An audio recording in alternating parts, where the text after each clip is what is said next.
कर्मण्येवाधिकारस्ते मा फलेषु कदाचन मा कर्मफलहेतुर्भो मा ते संगोऽस्त्वविकर्मणि।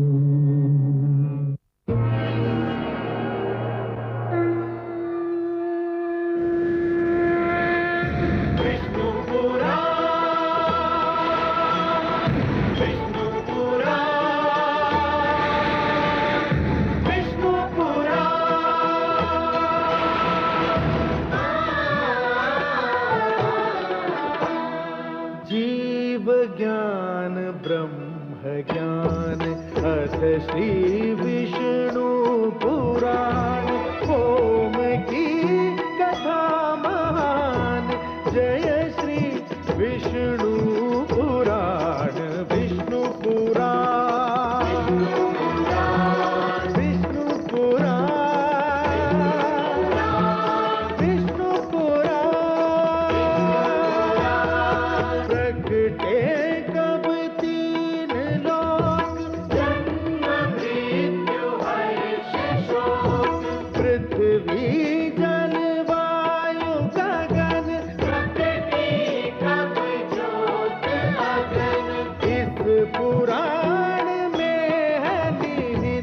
जप तप और योग ध्यान विष्णु पुराण विष्णु पुराण विष्णु पुराण। मैं माँ हूँ, धरती माँ। ये बहस बहुत पुरानी है, लेकिन हर युग में सार्थक रहेगी कि वरदान किस उद्देश्य से मांगा जाए। यदि वरदान का उद्देश्य मानव कल्याण हो तो वह न केवल बहुत शुभ होता है बल्कि फलता भी है। किंतु यदि वरदान इसलिए मांगा जाता है कि उससे दूसरों को हानि हो तो फिर किसी न किसी दिन वरदान खुद मांगने वाले के लिए अभिशाप बन जाता है। कुंभकर्ण और रावण ने ब्रह्मा से वरदान इसलिए मांगा कि वे मानव और देवताओं को नष्ट करना चाहते हैं। यही कारण है कि वरदान मांगते समय कुंभकर्ण की जीभ फिसल गई और अब तो लगता है कि यह वरदान कुंभकर्ण और रावण दोनों के लिए अभिशाप बन सकता है।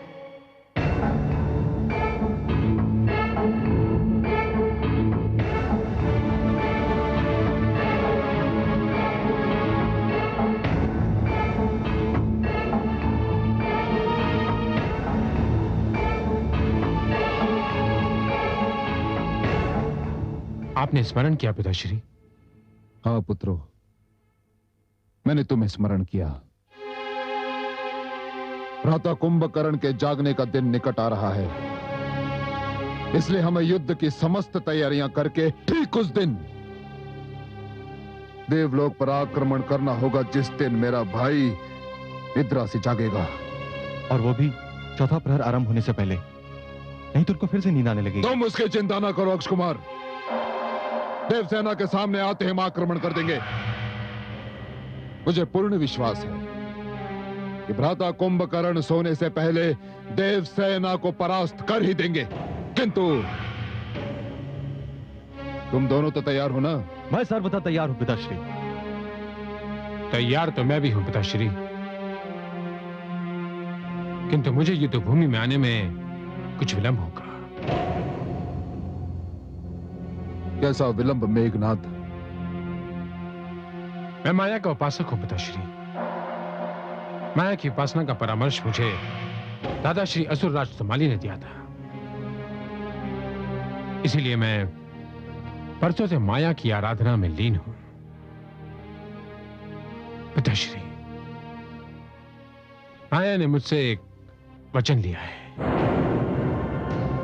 कैसा वचन? मैं माया से वचनबद्ध हूं पिताश्री कि कोई भी अभियान आरंभ करने से पहले मैं माया की उपासना अवश्य करूंगा और उससे आशीर्वाद लेने के पश्चात ही रणभूमि में पग धरूंगा। इसीलिए माया की उपासना के लिए मुझे जाना ही होगा पिताश्री। किंतु पुत्र, तुम्हें आने में अधिक समय तो नहीं लगेगा? कदापि नहीं। मैं तीसरा पहर होने से पहले ही पहुंच जाऊंगा पिताश्री। अनुज। जी भ्राताश्री।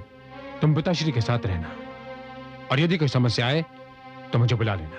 जो आज्ञा भ्राताश्री। मुझे आज्ञा दीजिए पिताश्री।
इतनी विशाल युद्ध भूमि में इंद्र का एक भी योद्धा अभी तक नहीं आया।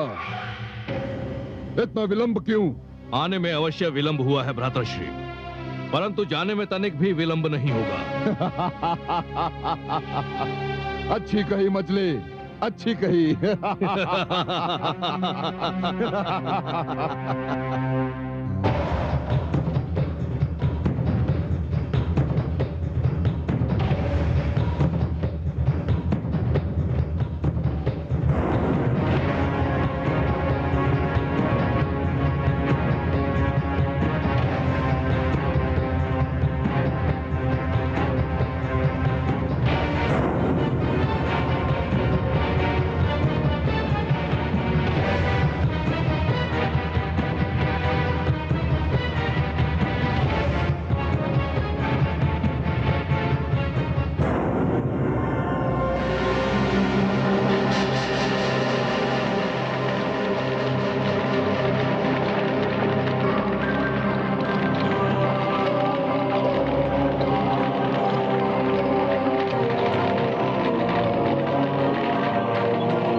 अभी तक क्यों नहीं आया? कहां रह गया वो कायर? भ्रातृश्री, लगता है इंद्र आपसे भयभीत हो गया है। हाँ, मेरी शक्ति से डर गया। हाँ भ्रातृश्री।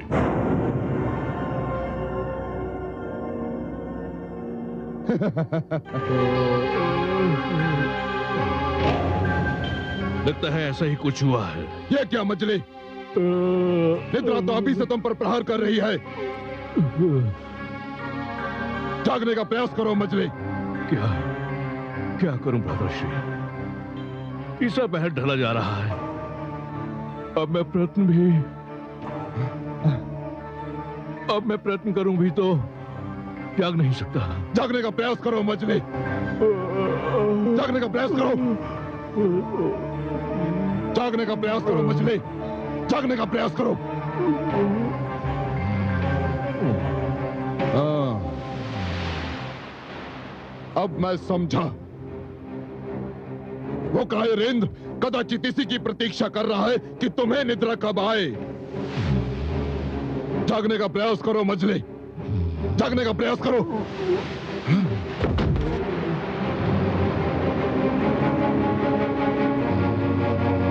जागो मजली। मैं कह रहा हूं कि जागो। जागो। जागो। जागो।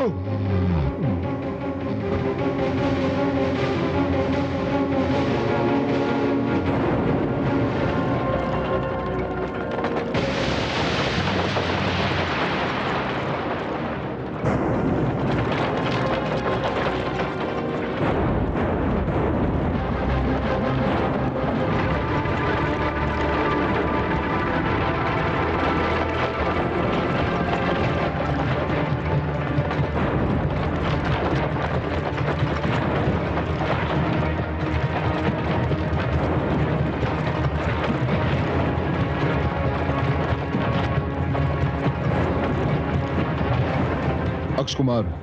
जी पिताश्री। तुम शीघ्र अतिशीघ्र मेघनाथ को बुला कर लाओ। जी पिताश्री। वो यहीं की तपस्या कर रहा है। जाओ, शीघ्र जाओ। जो आ गया पिताश्री। चलो सारथी।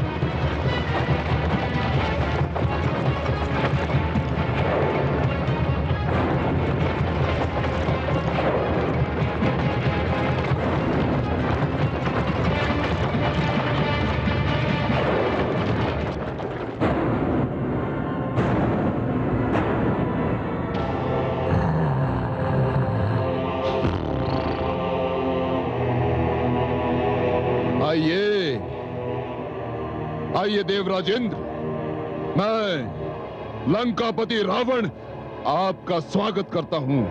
धन्यवाद। आइए।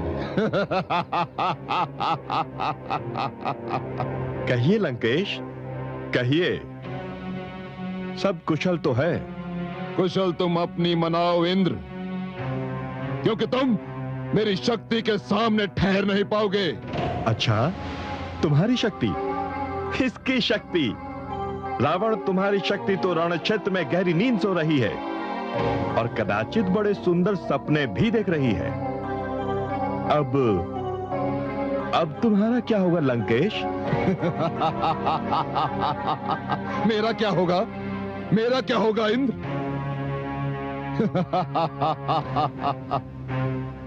इंद्र, मैंने ब्रह्मा से वर लिया है कि कोई देवता मुझे न मार सके। इसी कारण तुम अथवा तुम्हारे देवलोक का कोई भी देवता मुझे नहीं मार सकता।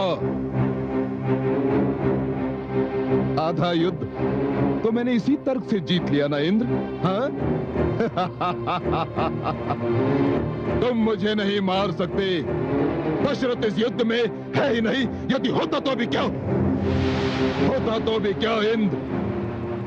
जिसे देवता नहीं मार सकते उसे साधारण और क्षीण मानव क्या मारेगा? इंद्र, मानव तो मेरे लिए कीट के समान है, कीट के समान, क्योंकि मैं रावण हूं, लंकापति रावण। सत्य है, सत्य है कि तुमने ब्रह्मदेव से वरदान लिया है कि तुम्हें कोई देवता मार न सके, इसलिए मैं तुम्हें मार नहीं सकता, नहीं मार सकता मैं तुम्हें। तुम रावण अवश्य हो, लंकेश हो, किंतु थोड़े मूर्ख भी हो। उत्तेजित मत हो रावण, मैं तुम्हें मार अवश्य नहीं सकता, किंतु बंदी तो बना सकता हूं, और बंदी तो तुम पहले भी एक बार बन चुके हो, नहीं? इंद्र, आक्रमण! आक्रमण!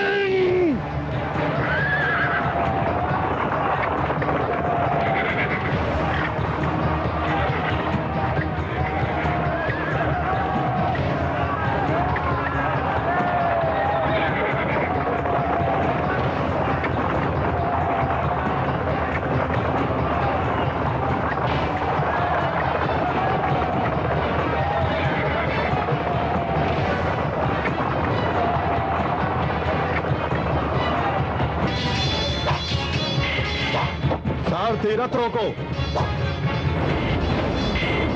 सावधान!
देखा इंद्र, देखा?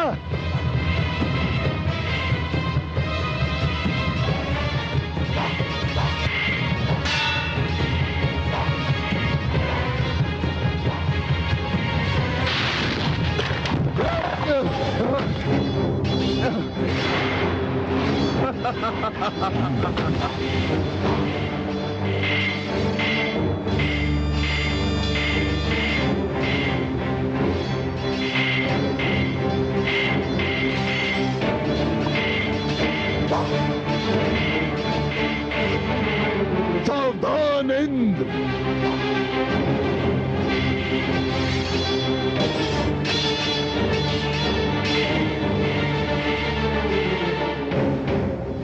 लंकेश!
बोलो मेघनाथ।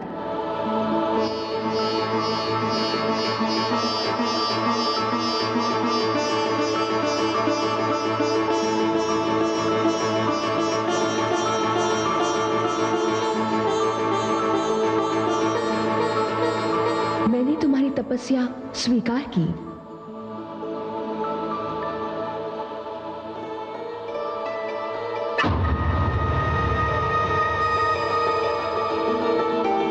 ये लो खड्ग, ये विजय खड्ग है।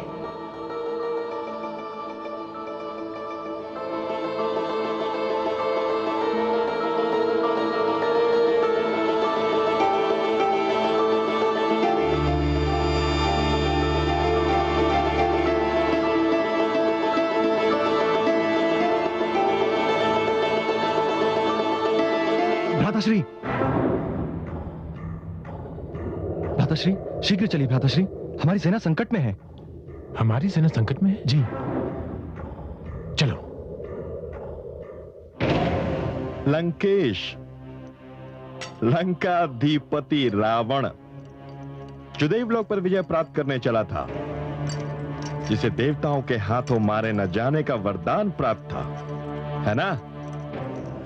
आज उन्हीं देवताओं के हाथों परास्त होकर कैसा लग रहा है लंकापति रावण?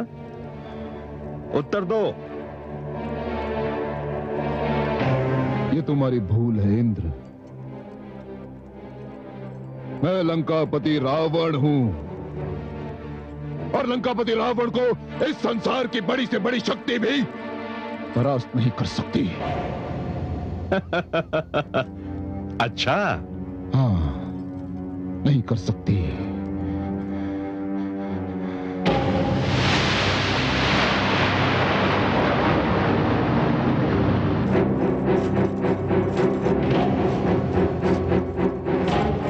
इंद्र!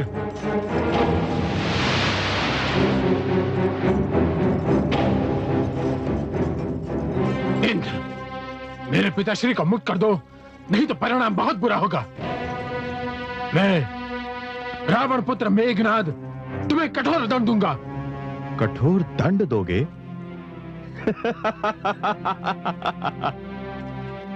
देवराज को कठोर दंड दोगे?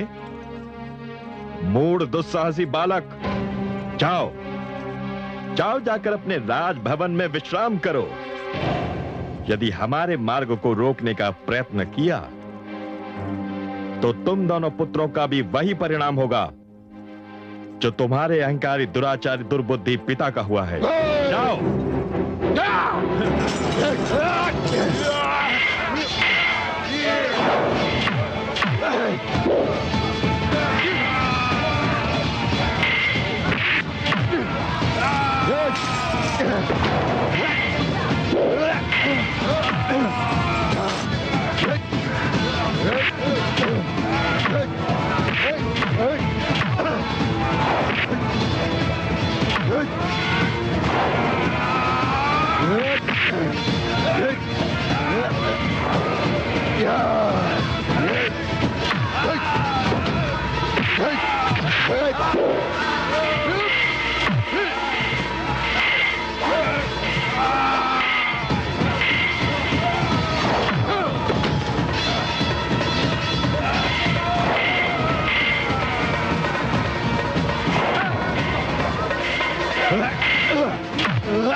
मेघनाद,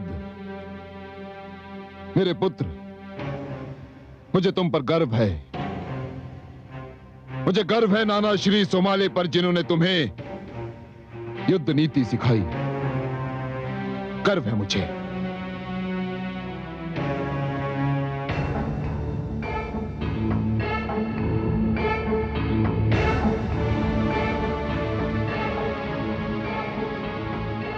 मैंने कहा था ना इंद्र कि लंकापति रावण को संसार की बड़ी से बड़ी शक्ति भी परास्त नहीं कर सकती। मैंने कहा था ना। मन तो करता है कि एक ही वार से तुम्हारा सिर धड़ से अलग कर दूं, किंतु नहीं इंद्र, नहीं। मैं तुम्हें इतनी सरलता से नहीं मारूंगा,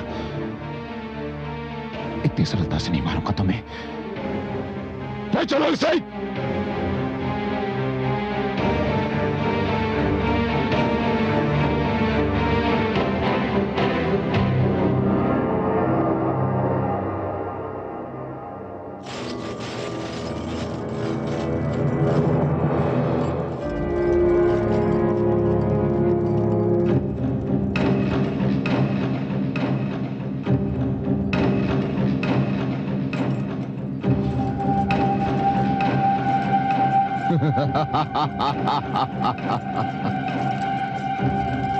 आइए पूज्य नाना श्री, इस सिंहासन पर विराजमान होकर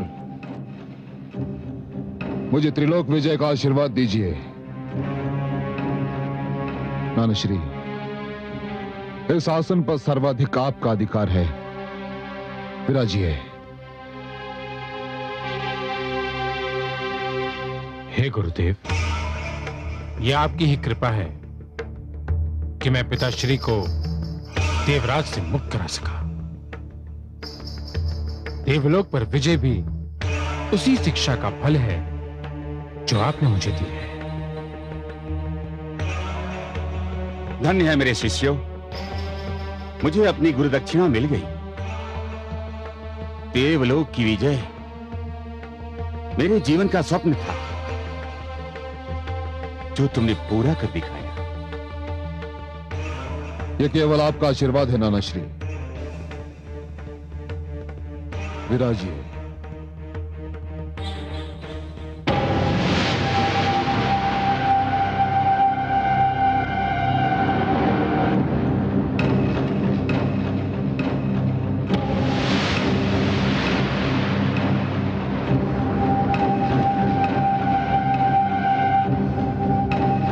सैनिकों, इंद्र तथा समस्त देवताओं को कारागार में डाल दिया जाए।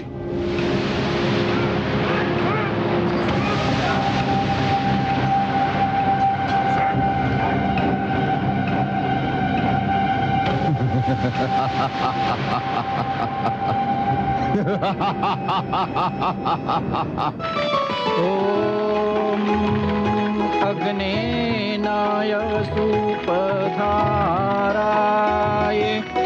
अस्मान् विश्वानि देवयूनानि विद्वान् यूयोऽद्यस्मच्चु प्राणमेनो भूः तिष्ठान्ते मम उक्तिं विधेम। ॐ अग्निमीळे पुरोहितं यज्ञस्य देवमृत्युञ्जयं रत्नधातमम्। महाराज दशरथ, आपकी गोद में आपका ज्येष्ठ पुत्र है और इसका नाम तो सारा संसार जान चुका है। राम नाम है इसका।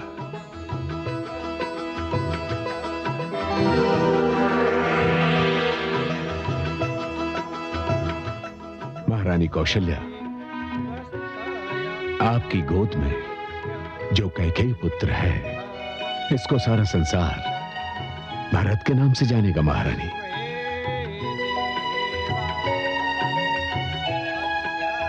महाराज भरत, महाराज भरत। महारानी सुमित्रा,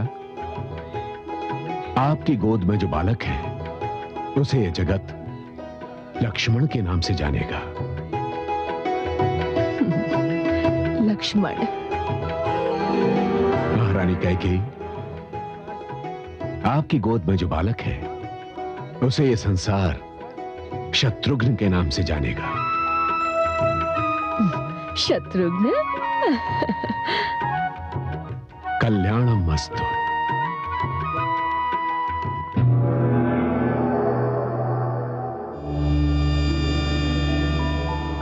नारायण नारायण। आपके नारायण का एक रूप तो अयोध्या में बाल जीवन का आनंद ले रहा है, उनके कारण अयोध्या में बसंत छाया हुआ है, और दूसरा रूप क्षीर सागर में योग निद्रा में है। नहीं तो आज मैं उनसे पूछे बिना नहीं रहती। क्या पूछना चाह रही थी आप माते? यही कि राजा दशरथ और उनका समस्त परिवार सुख सागर में डूबा हुआ है। मुझे तो पुत्र वियोग के दूर दूर तक कोई लक्षण दिखाई नहीं देते, जिसके लिए श्रवण कुमार के माता पिता ने राजा दशरथ को शाप दिया था। माते, अभी तो दशरथ के पुत्र पालने में हैं। अभी तो उन्होंने धरती पर पांव भी नहीं धरा है। उन्हें धरती पर 2 पग चलने तो दीजिए। वैसे माते, मुझे तो कुछ धुंधले से लक्षण दिखाई दे रहे हैं। कहाँ है वे लक्षण और क्या है वे लक्षण? मंथरा के रूप में। माते, मंथरा के मन में कौशल्या के प्रति जो ईर्ष्या उत्पन्न हो रही है, वह किसी भी दिन एक विषैले नाग का रूप ले सकती है। ये तो सत्य है। मूर्ख मंथरा अपने विचार में कैकेयी से स्नेह का प्रमाण दे रही है, क्योंकि कैकेयी उसकी गोद में पली है। किंतु वो ये नहीं जानती कि एक से स्नेह का ये अर्थ नहीं कि दूसरे से ईर्ष्या की जाए। ऐसा स्नेह तो उसे भी लाभ नहीं देता जिससे ये स्नेह किया जाए। माते, आपकी मधुर वाणी सुनकर मैं वह सूचना देना तो भूल ही गया जो सूचना देने मैं यहाँ आया था। क्या सूचना देने आए थे आप? माते, मैं आपको यह बताने आया था कि अब आप भी धरती को अपने चरणों से पावन करने को तत्पर हो जाइए, क्योंकि मिथिला नरेश किसी भी दिन हल को हाथ में लेने वाले हैं। और आप तो जानती हैं माते कि उनका हल पकड़ना और आपका धरती की ओर अपने पग बढ़ाना, ये 2 ऐसी घटनाएं हैं जो एक ही समय और एक ही साथ होंगी। मैं भी तो इसी की प्रतीक्षा कर रही थी। अपने कमल नयन के मानव रूप से मिलने के लिए मैं एक एक पल, एक एक घड़ी गिन रही थी। देवर्षि, आपका धन्यवाद जो आपने ये सूचना दी कि वो घड़ी आ ही गई।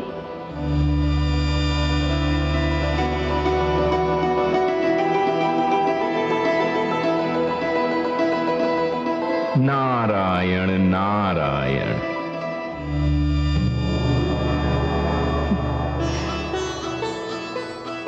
माँ, हे धरती माँ, मैं आपके घर आई हूँ, आपसे मिलने आई हूँ।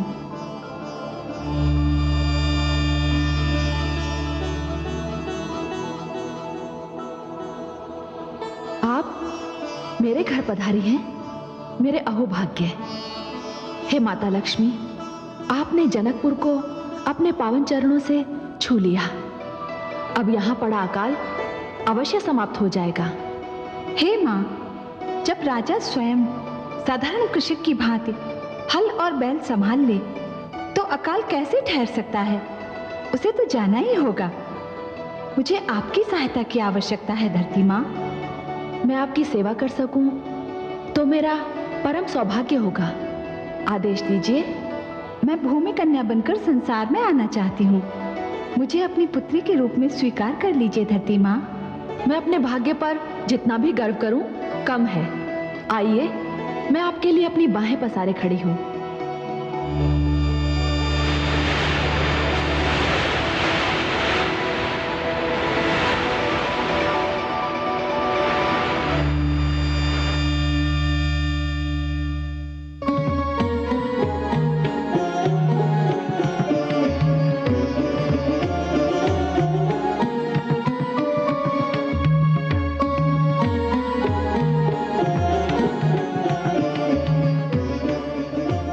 श्री गणेश जी का ध्यान कीजिए। वक्रतुंड महाकाय सूर्यकोटि समप्रभं निर्विघ्नं कुरु मे देव सर्वकार्येषु सर्वदा।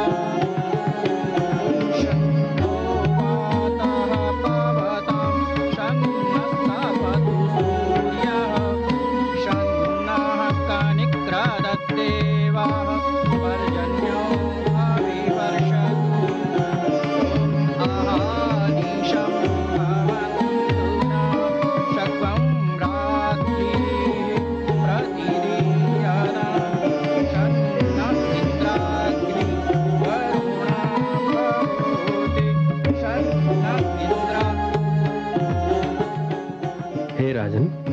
चलाना प्रारंभ कीजिए।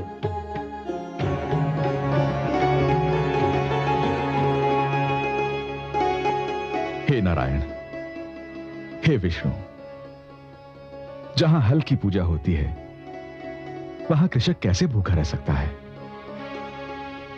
हे नारायण, यदि मेरे हल चलाने से आकाश का हृदय पिघलता है तो मैं सारी आयु हल चलाने के लिए तैयार हूं।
देखो यहां क्या है।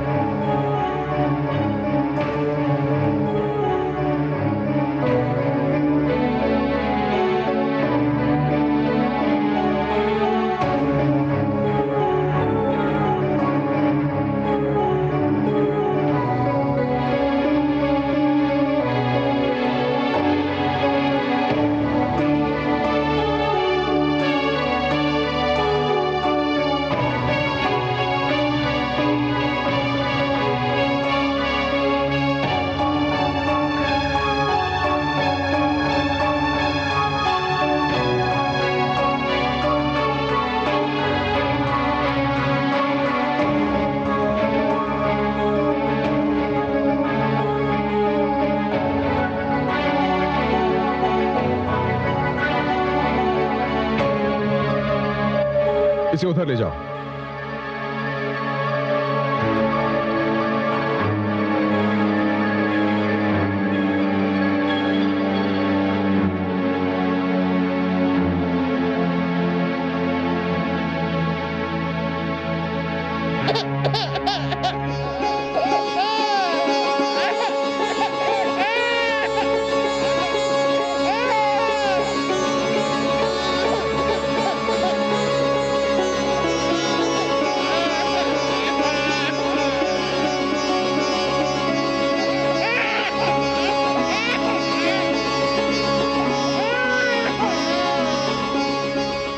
ये तो चमत्कार हो गया।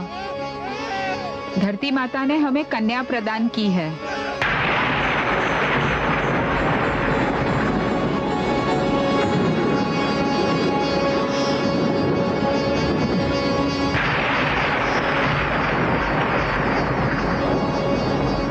ये कन्या तो लक्ष्मी स्वरूपा है महाराज। इसके मिलते ही अकाल समाप्त हो जाएगा, धरती का अंचल भीग जाएगा। ईश्वर ने मुझे ये कन्या मेरा संतानहीन संसार बसाने के लिए दी है।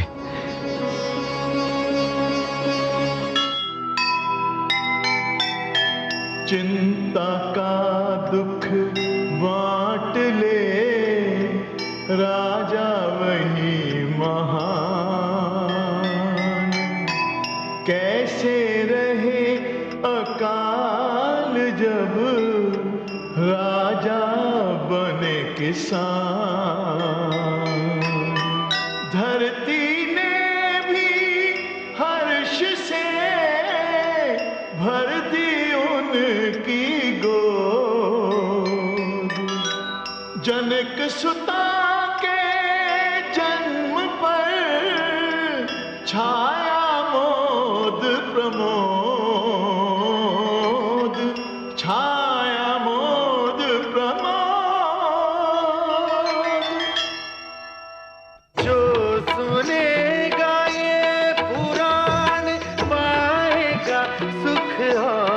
ज्ञान, आएगा सुख और ज्ञान। कर्म को ही धर्म जान, प्रेम की तू छेड़तान, प्रेम की तू छेड़तान। बीते युग बता रहे हैं, बीते युग बता रहे हैं, सत्य पथ पे चल सुजान पे